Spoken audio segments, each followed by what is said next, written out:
Radhakrishnan sir, എനിക്ക് ഈ രാഷ്ട്രീയമൊക്കെ മാറ്റി വെച്ചിട്ട് നമുക്കൊരു ഇത്തിരി സാംസ്കാരിക വിഷയം സംസാരിച്ചാലോ എന്നൊരു താല്പര്യം. കാരണം നമ്മുടെ ഒരുപാട് പ്രേക്ഷകർക്ക് അതിലും താല്പര്യമുണ്ട്. പ്രത്യേകിച്ച് സാറ് മുന്നിരിക്കുമ്പോൾ സാറിനോട് ഇത്തിരി വേദാന്തവും സാഹിത്യവും സാംസ്കാരിക കാര്യങ്ങളൊക്കെ സംസാരിച്ചില്ലെങ്കിൽ പ്രേക്ഷകർ എന്നെ വന്ന് വഴക്ക് പറയുന്നുണ്ട്.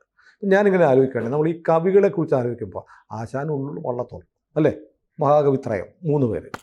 പിന്നെ ഈ നോവലിസ്റ്റുകളെ കുറിച്ച് ആലോചിക്കുമ്പോൾ തകഴി, കേശവദേവ്, ഉറൂബ്, പിന്നെ കാക്കനാടൻ, മുട്ടത്ത് വർക്കി ഉറപ്പായിട്ടും പറയണം. പിന്നെ MD വരെയുള്ള നമ്മുടെ സമീപകാലത്ത് MD, ഇങ്ങനെയൊക്കെയുള്ള പേരുകളെ നമ്മുടെ മനസ്സിൽ വരുന്നുള്ളൂ. ഇപ്പോൾ കവിത എഴുതുന്നവരും കഥ എഴുതുന്നവരും നോവൽ എഴുതുന്നവരൊക്കെ ഇഷ്ടം പോലെ ഉണ്ടെങ്കിലും ഈ പഴയ തലമുറയിലെ ഈ പറഞ്ഞ ആളുകളെപ്പോലെ വായനക്കാരൻ്റെ മനസ്സിലും അല്ലെങ്കിൽ നമ്മുടെ സാഹിത്യ ചരിത്രത്തിലും ലബ്ധപ്രതിഷ്ഠ നേടുന്ന എഴുത്തുകാർ ഉണ്ടാവുന്നില്ല. എന്തുകൊണ്ടാണ് സാർ? അതിന് ഒരു കാര്യമുള്ളത്, പുതിയ രീതിയിലുള്ളൊരു സാഹിത്യ രചനാ സമ്പ്രദായം വന്നിട്ടുണ്ട്. അത് നല്ലതാണോ ചീത്തയാണോ എന്നുള്ളതിനെക്കുറിച്ചൊരു വിലയിരുത്തൽ നടത്താനുള്ള സന്ദർഭം ഇതല്ല. വായനക്കാരൻ്റെ അഭിരുചിയുടെ പ്രശ്നം, വായനക്കാരൻ്റെ അഭിരുചിയുടെ പ്രശ്നമാണ്, എഴുത്തുകാരൻ്റെ അഭിരുചിയുടെ പ്രശ്നമാണ്. പക്ഷേ കൃതികളുടെ ലൈഫ് ഒരു പ്രശ്നമാണ്.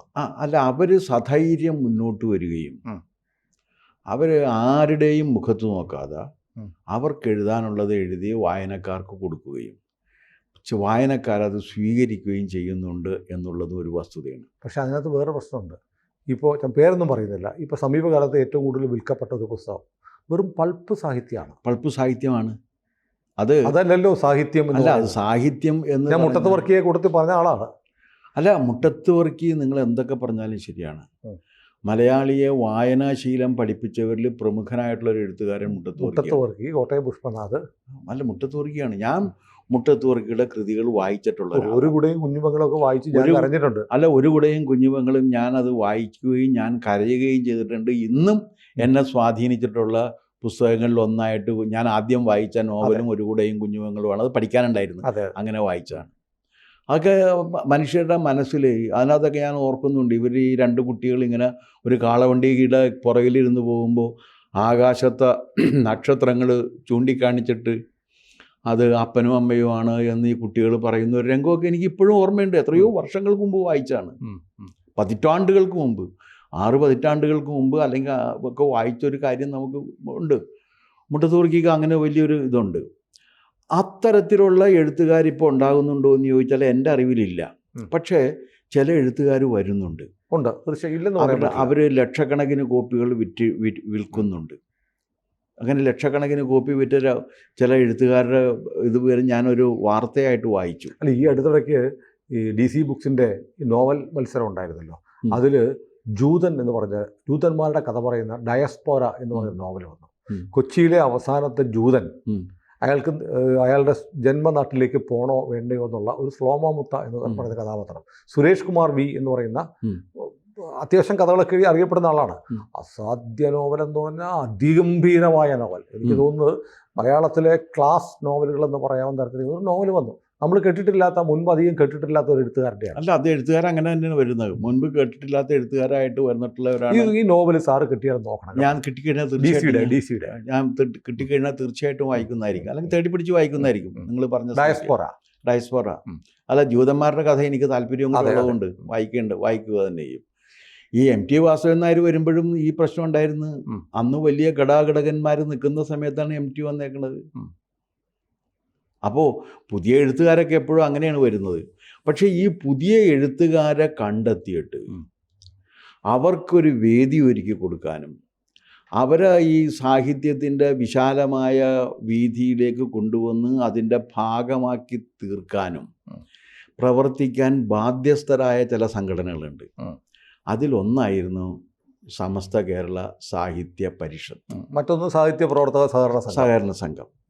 രണ്ടിൻ്റെ അവസ്ഥ ഏതാണ്ട് ഒരുപോലെയാണ്. അല്ല, ഈ സമസ്ത കേരള സാഹിത്യ പരിഷത്ത് കുറേ വർഷങ്ങളായിട്ട് ഇപ്പോഴത്തെ ഇന്ത്യ രാഷ്ട്രീയമാണ് ഭരിച്ചുകൊണ്ടിരിക്കുന്നത്. ഇതൊരു സഹകരണ സംഘമാണ്, അതോ ചാരിറ്റബിൾ? അല്ലല്ല, ചാരിറ്റബിൾ സൊസൈറ്റി ആക്ട് അനുസരിച്ച് സർക്കാരിൻ്റെ സഹായമൊന്നുമില്ല. സർക്കാരിൻ്റെ സഹായം ഉണ്ടല്ലോ. ഭൂമി സർക്കാരാണ് കൊടുത്തേക്കണ. എറണാകുളത്തെ 30 സെന്റ് ഭൂമി സർക്കാരാണ് കൊടുത്തേക്കണത്. നമ്മുടെ ഹോസ്പിറ്റലിനോട് ചേർന്നുള്ള. അതെ, തൊട്ടുള്ളത്. ഒരുപാട് കടകളൊക്കെ ഉണ്ട്, ഒരുപാട് കടകളുണ്ട്. ലക്ഷക്കണക്കിന് രൂപ അവർക്ക് റെന്റ് കിട്ടുന്നുണ്ട്. ആ പണമൊക്കെ എന്ത് ചെയ്യണമെന്ന് ആർക്കും അറിയില്ല. ഞാൻ മുമ്പ് ഒരിക്കൽ 1-2 തവണ പോയിട്ടുണ്ട് എന്തോ പരിപാടിക്ക്. അതിന്റെ ഓഡിറ്റോറിയത്തിൽ വല്ലാത്ത ഇരുട്ടാണ്. അല്ല, ഞാനതിന്റെ ലൈഫ് മെമ്പറാണ്. ആണോ? അവിടെ അന്ന് സാറിനോട് പറയാമല്ലോ, പരിഷത്തിന്റെ ഓഫീസിലേക്ക് പോകുമ്പോൾ ആ ഓഡിറ്റോറിയം പഴയ ഓഡിറ്റോറിയമാണ്, അതിനകത്ത് വെളിച്ചം ഇല്ലാത്തൊരവസ്ഥ. ഇപ്പൊ വെളിച്ചം ഇപ്പൊ ഉണ്ടോന്ന് എനിക്കറിയില്ല. ഞാനും കുറെ കൊല്ലമായിട്ട് അതിനകത്ത് കയറാറില്ല. എന്താ കാര്യം എന്ന് വെച്ചാൽ അവിടെ കയറേണ്ട ഒരു കാര്യവും നടക്കാറില്ല. ഇപ്പൊ ഒരു സംഭവം ഉണ്ടായേക്കണം. ഒരു കാര്യം കൂടെ ചോദിച്ചോളൂ, ഈ പരിഷത്തിന്റെ ഉദ്ദേശ ലക്ഷ്യങ്ങൾ എന്താ? ഉദ്ദേശ ലക്ഷ്യം എന്ന് പറഞ്ഞാൽ ആദ്യത്തെ ഏറ്റവും സുപ്രധാനമായ ലക്ഷ്യം എഴുത്തുകാരെ കണ്ടെത്തുകയും അവർക്ക് പ്രോത്സാഹനം കൊടുക്കുകയും മലയാള ഭാഷയും മലയാള സംസ്കാരവും പ്രചരിപ്പിക്കുകയും ചെയ്യുന്നതിന് വേണ്ടി പ്രവർത്തിക്കുക എന്നുള്ളത്. എഴുത്തുകാർക്ക് അവിടെ മെമ്പർഷിപ്പ് ഒക്കെ എടുക്കാമോ?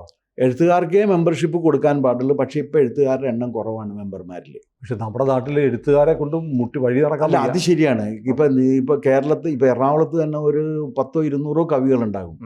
അതിൽ എത്ര പേര് പരിഷത്തിൽ മെമ്പർമാരാണെന്ന് ചോദിച്ചു കഴിഞ്ഞാൽ ഉണ്ടാകില്ല. എന്താണ് കാരണം ഈ പരിഷത്തിൻ്റെ മെമ്പർഷിപ്പ് കൊടുക്കണോ വേണ്ടയോ എന്ന് തീരുമാനിക്കുന്നത് അതാത് കാലത്തെ ഭരണസമിതിയാണ്.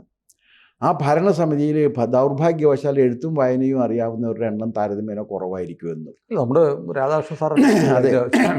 ഇപ്പം നടക്കണം എന്താണെന്ന് വെച്ചാൽ 25-ാം തീയതി പുതിയ ഭാരവാഹികളെ കണ്ടെത്തുന്നതിനുള്ള തിരഞ്ഞെടുപ്പ് നടക്കുകയാണ്.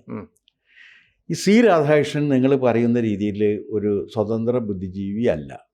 സി രാധാകൃഷ്ണൻ ഒരു CPI-കാരനാണ്.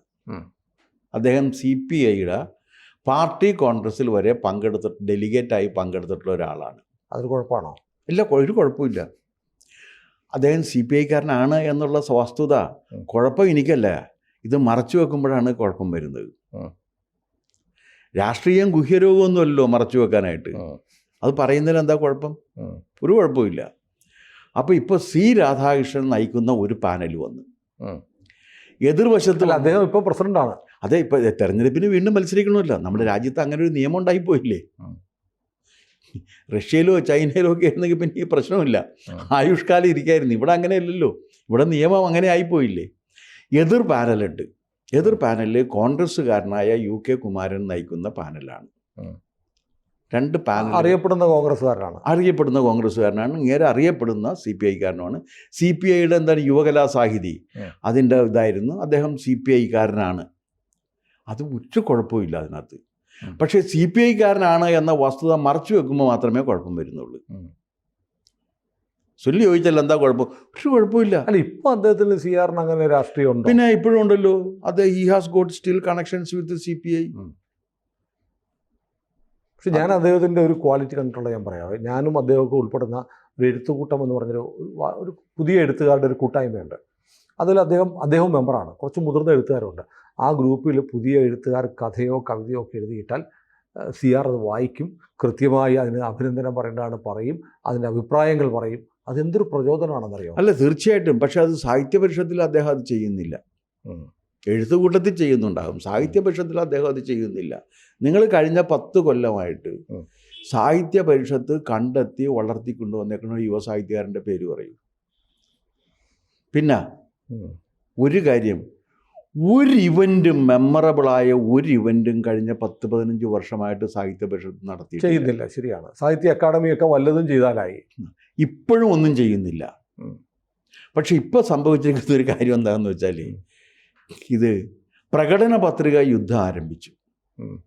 ഞങ്ങൾ ഭരണത്തിൽ വന്നാൽ എന്ത് ചെയ്യും? അത് ആദ്യമായിട്ട് സാഹിത്യ പരിഷത്തിൻ്റെ ചരിത്രത്തിൽ ഒരു പ്രകടന പത്രിക വെച്ചൊരു ഒരു തെരഞ്ഞെടുപ്പിനെ നേരിടുന്നതിൻ്റെ മഹത്വം UK കുമാരൻ അവകാശപ്പെട്ടത്. ഞാൻ രഹസ്യം പറയട്ടെ, ഞങ്ങളുടെ സംഘടനയുണ്ടല്ലോ KUWJ പ്രസ് ക്ലബിൻ്റെ ഇലക്ഷനും കഴിഞ്ഞ കുറേ വർഷമായിട്ട് പാനൽ പ്രകടന പത്രിക വെക്കാറുണ്ട്. മുമ്പൊന്നും ഒന്നും ഉണ്ടായില്ല. ഇപ്പൊ സാറിന് പഴയ കാര്യം അറിയാമല്ലോ. പഴയ കാര്യം എനിക്കറിയാം. അസറായിട്ട് പ്രകടന പത്രിക ഉണ്ട്. അപ്പോൾ ഈ പ്രകടന പത്രിക വെച്ചിട്ടുണ്ട്. അപ്പോൾ അതിൽ പറഞ്ഞിരിക്കുന്ന കാര്യങ്ങൾ എന്താണെന്ന് വെച്ചാൽ, സാഹിത്യ പരിഷത്ത്, എൻ്റെ സംക്ഷിപ്തം എന്താണെന്ന് വെച്ചാൽ, സാഹിത്യ പരിഷത്തിൽ ഒരു പ്രവൃത്തിയും നടക്കുന്നില്ല. ഞങ്ങൾ ജയിച്ചു കഴിഞ്ഞാൽ ഞങ്ങൾ ആ പ്രവൃത്തി നടത്തും. 1, യുവാക്കളായ സാഹിത്യകാരന്മാർക്ക് പ്രചോദനം കൊടുക്കുന്ന വിധത്തിലുള്ള പ്രവർത്തനങ്ങളിൽ ഞങ്ങൾ ഏർപ്പെടും. സാഹിത്യ അംഗങ്ങൾക്ക് അവരുടെ കൃതികൾ പ്രകാശിപ്പിക്കുന്നതിനുള്ള വേദി ഒരുക്കുന്നതിന് അത് നല്ല വേണ്ടി കാര്യമാണ് പരിശ്രമിക്കും. അത് ഇങ്ങനെ കുറേ കാര്യങ്ങൾ പറഞ്ഞു. UK പാനൽ അല്ലേ? UK പാനൽ അത് കൊള്ളാം. പുതിയ അംഗങ്ങൾക്ക്, പുതിയ എഴുത്തുകാർക്ക് അംഗത്വം കൂടെ കൊടുക്കണം. അത് അംഗത്വം കൊണ്ട് കൊടുക്കുമെന്നാണ് പറഞ്ഞേക്കണം. അപ്പോൾ ശ്രീരാകൃഷ്ണന് ഇത് പാനൽ ഇറക്കാതിരിക്കാൻ പറ്റും. പ്രകടനപത്രിക പുള്ളിയും പ്രകടനപത്രിക എടുത്തി. ഇത് 100ാം വർഷമാണ് വരുന്നത്. അപ്പോൾ അതിൻ്റെ ശതാബ്ദി ആഘോഷത്തിന് വേണ്ടി രാഷ്ട്രപതിയെ വിളിക്കുന്നതിന് വേണ്ടി പരിശ്രമിക്കും എന്ന്, രാഷ്ട്രപതിയെ പങ്കെടുപ്പിക്കുന്നതിന് വേണ്ടി. പക്ഷേ അദ്ദേഹത്തോട് നന്ദിയുണ്ട് എനിക്ക്. കാരണം ട്രംപ് ഉദ്ഘാടനം ചെയ്യുകയും പുതിൻ അധ്യക്ഷം വഹിക്കുകയും ചെയ്യുന്ന ഒരു യോഗം സംഘടിപ്പിക്കുമെന്ന് പറഞ്ഞില്ലല്ലോ.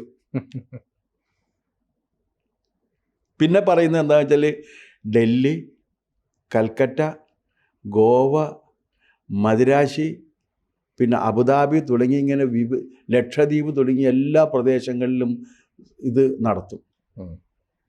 പക്ഷെ അപ്പോൾ ഒരു കാര്യമുണ്ട്, എല്ലാ വിഷയങ്ങൾക്കും നിരന്തരമായി തോറ്റ പ്രോഗ്രസ് കാർഡ് കാണിച്ചുകൊണ്ട് പറയാണ് അടുത്ത പരീക്ഷയ്ക്ക് ഞാൻ ഡിസ്റ്റിങ്ഷൻ വാങ്ങിക്കും എന്നൊരു കുട്ടി പറയുന്നത് പോലെ ഇതിന് വിലയുള്ളു. കാരണം ഇതുവരെ ഒരു പണിയും ചെയ്തിട്ടില്ല. ഇതുവരെയല്ല, ഇത് 10-20 വർഷമായിട്ട് ഒരു പണിയും ചെയ്യുന്ന ഒരു വാർത്തയും ഇവരാകെ ചെയ്യുന്ന കാര്യം എന്ന് വെച്ച് കഴിഞ്ഞാൽ ഇത് ഒരു കാര്യം സുനിലിനറിയാമോ? സർക്കാർ പതിച്ചു കൊടുത്ത ആ സ്ഥലത്തിൻ്റെ ആധാരം നഷ്ടപ്പെട്ട്, എങ്ങനെ നഷ്ടപ്പെട്ടു എന്ന് ആർക്കും അറിയില്ല. അത് മുൻപിരുന്ന ഭരണാധികാരികളുടെ അത് ഞാൻ ചോദിക്കണേ, ഏത് ഭരണാധികാരികളുടെ കാലത്ത് നഷ്ടപ്പെട്ടാലും നഷ്ടപ്പെട്ട ആധാരം വീണ്ടെടുക്കുന്നതിന് ചില നടപടിക്രമങ്ങളുണ്ടല്ലോ. അതെ അതെ. ഒന്നും ചെയ്തിട്ടില്ല, ഒന്നും ചെയ്തിട്ടില്ല.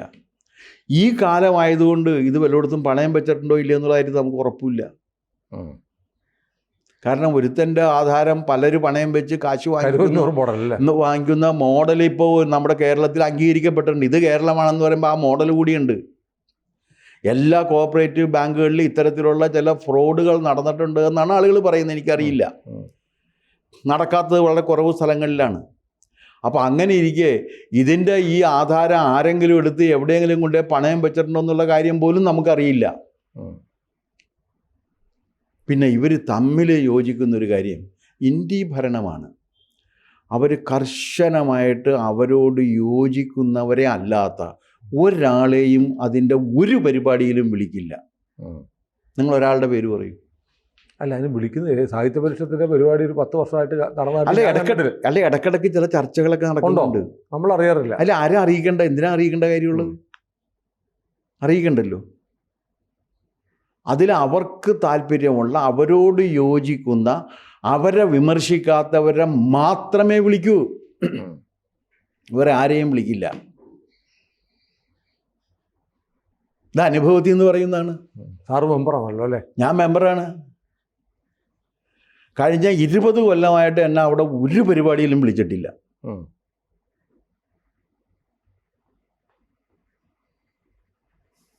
നമ്മുടെ MV വന്യൊക്കെ എൻ്റെ ഭാരവാഹിയായിരുന്നില്ലേ? അതെ, അക്കാലത്ത് തുടങ്ങിയാണ് ഇതിൻ്റെ അപജയം തുടങ്ങുന്നത്. തനിക്ക് ഇഷ്ടമില്ലാത്തവരെ വിളിക്കേണ്ടെന്ന് തീരുമാനിക്കുന്നത് അദ്ദേഹത്തിൻ്റെ കാലം മുതലാണ്. അത് ശരി. എനിക്ക് രാധാകൃഷ്ണൻ സാർ വന്നിട്ട് കുറച്ച് കാലമായുള്ളൂ തോന്നുന്നു. അതെ, അദ്ദേഹം വന്നിട്ട് അതേ പാത പിന്തുടർന്നു. ഈ ഇവരെല്ലാം പുറത്തിറങ്ങിക്കഴിഞ്ഞ ജനാധിപത്യം എന്ന് പറയുന്നത്. ഏതായാലും ഈ ജനാധിപത്യം പറയുന്നവരാണ് അവരോട് വിദൂരമായി വിയോജിക്കുന്നവരെ പോലും അവിടുത്തെ ഒരു മീറ്റിങ്ങിൽ പോലും വിളിക്കാതിരുന്നുകൊണ്ടാണ് ഇവരൊക്കെ ജനാധിപത്യം പറയുന്നത്. പിന്നെ ഒരു കാര്യം, ഇവരുടെ പാനലിലും ഇന്ത്യ സഖ്യത്തിൽപ്പെട്ട സഖ്യകക്ഷികളല്ലാത്ത ആരെയും ഉൾപ്പെടുത്തിയിട്ടുമില്ല. അപ്പോൾ സാഹിത്യത്തിലെ ഇന്ത്യ ഭരണത്തിൻ്റെ ബാക്കി പത്രമാണ് സാഹിത്യ പരിഷത്തിൽ കാണുന്നത്. ഇതാണ് ഇതിൻ്റെ അവസ്ഥ എന്നുണ്ടെങ്കിൽ അത് എവിടത്തോളം പോകും എന്നുള്ള കാര്യം നമുക്ക് ഊഹിക്കാവുന്നതാണ്. ഇനിയിപ്പോൾ ട്രംപിനെ കൊണ്ടുവന്ന് ഞങ്ങൾ ഇത് ഉദ്ഘാടനം ചെയ്യുമെന്ന് പറഞ്ഞാൽ പോലും ആളുകൾ വിശ്വസിക്കില്ല. ഇത്രയും കാലം ഒരു കാര്യവും ചെയ്യാതിരുന്നിട്ട് ഇനി അതിൻ്റെ ഒരു അംഗം മരിച്ചു നോക്ക്, 6 മാസം കഴിഞ്ഞിട്ട് ഒരു അനുസ്മരണം നടത്തുള്ളൂ. അപ്പോഴേക്കും അവിടവും കഴിഞ്ഞ് അമരവും കഴിഞ്ഞിരിക്കും. എന്താണെന്ന് ചോദിച്ചാൽ പറയും സാഹിത്യ പരിഷത്തിൻ്റെ രീതി അതാണ്. സാഹിത്യ പരിഷത്തിൻ്റെ ചില അവാർഡുകളുണ്ട്, ഇവരുടെ ശിങ്കിടികൾക്ക് മാത്രം കൊടുത്തുകൊണ്ടിരിക്കുകയാണ്.